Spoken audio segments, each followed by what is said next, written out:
Hello everyone. My presentation will be focused about studying medicinal plants and the molecular DNA techniques regarding their identification. Uh, at a glance, I will discuss about what are medicinal plants, their importance in studying medicinal through molecular biology methods, and the comparison through the evolution of the DNA methods from the conventional identification of medicinal plants to the modern identification through DNA techniques. Some theoretical background. Plants have been used for thousands of years for food, health, and recreational aims. Some statistics in over 300,000 census plants, about 60% of them have been used for medicinal purposes in the post-Neolithic human history area. And according to the IUCN, 50,000, approximately 30% of flowering plants have been source of pharmaceutical compounds. So the aim of this presentation and my studies are focused about inaccurate plant identification because it is critical to ensure the quality and safety of plants derived products. I will start with the conventional methods for plants identification. The first is macroscopic identification. So to do macroscopic identification, we need the intact food plant material from roots, seeds, leaves, and fruits.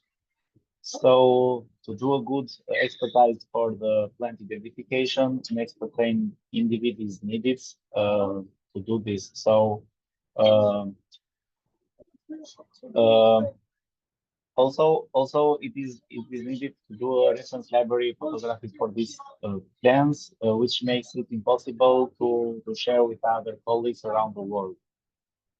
Another issue with macroscopic identification is that it is not possible to identify species at the species level. Subspecies are not possible to be examined from macroscopic identification.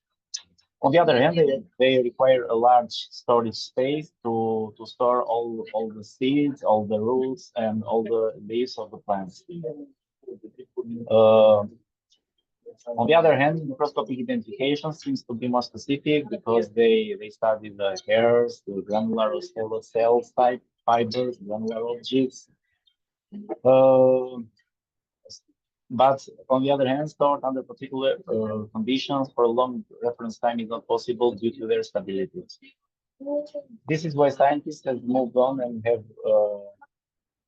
have used the evolution of molecular DNA techniques to study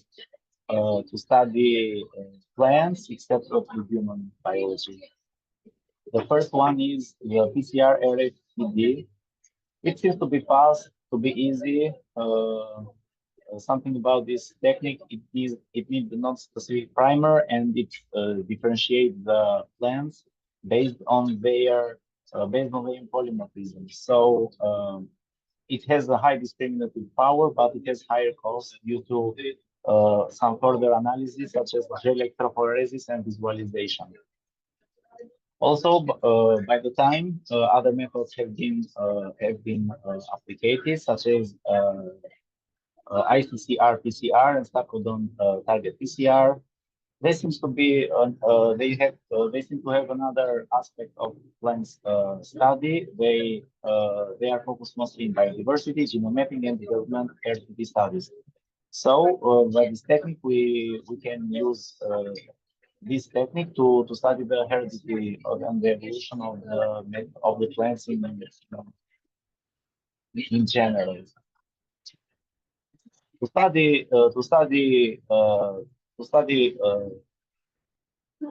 exact species of the medicinal plants, we have been focused on SSR high mechanism evolution technique. It detects small differences between PCR amplified fragments, which differentiate by their melting curves. It has an advantage due to electricity, rapidity, sensitivity, and accuracy. In some cases, when the when the plant in general is difficult to distinguish, DNA barcoding, which seems to be a powerful medical technique to identify plants, can be alternated. So we have to say that this is not a specific method that we can identify medicinal plants. So combination with DNA barcoding, which we'll discuss in the next slide, can be as an additional step, or we can verify unknown species that they haven't been discovered before. DNA barcodes. The DNA barcoding has came